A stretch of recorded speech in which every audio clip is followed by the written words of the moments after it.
One of the all-time greats in the news business is being remembered tonight for his wit, wisdom, and way with words. The legendary 60 Minutes correspondent Morley died today in Manhattan at the age of 84. CBS 2's Tony Aiello is here right now, and just last week the network announced that Morley was retiring. Tony. Yeah, indeed, and they ran that terrific hour-long tribute on Sunday, produced with input from Safer himself. He'd been treated recently for a number of serious health issues and suffered a rapid physical decline in recent days. But friends say Morley Safer's mind was sharp as ever when he died at his Manhattan home earlier today. Come this way, Con. He irritated Lyndon Johnson with his reporting from Vietnam. Somebody explained to President Johnson that I was a Canadian, and he said, well, I knew there was something wrong with it. And he enchanted viewers with his signature wit, a wry observer of the human condition, a connoisseur of cultural idiosyncrasies. Who else could have done a 15-minute piece on Finland and its love of the tango? The Finnish tango is not to be confused with the groin-grinding, passionate Latin American version. It's a sad shuffle in a minor key. It's a great line. That's pure Morley. 60 Minutes executive producer Jeff Fager worked with Safer for nearly 30 years. Down the hall from his messy office, where Morley Safer somehow always found the precise words to tell the story. He grew up and his idol was Hemingway.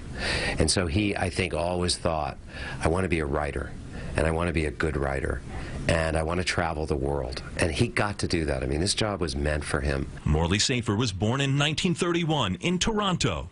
After high school and some college, he took a newspaper job for $30 a week. Then broadcasting, Canadian TV first, then CBS. After 2 years in Vietnam and a stint in London, he joined 60 Minutes. I'm Mike Wallace. I'm Morley Safer. Safer's friendship and rivalry with Mike Wallace helped drive the 60 Minutes team to the pinnacle of broadcast journalism and the top of the ratings. Safer had a particular way with famous women, profiling Katharine Hepburn, Meryl Streep, Anna Wintour, and Dolly Parton.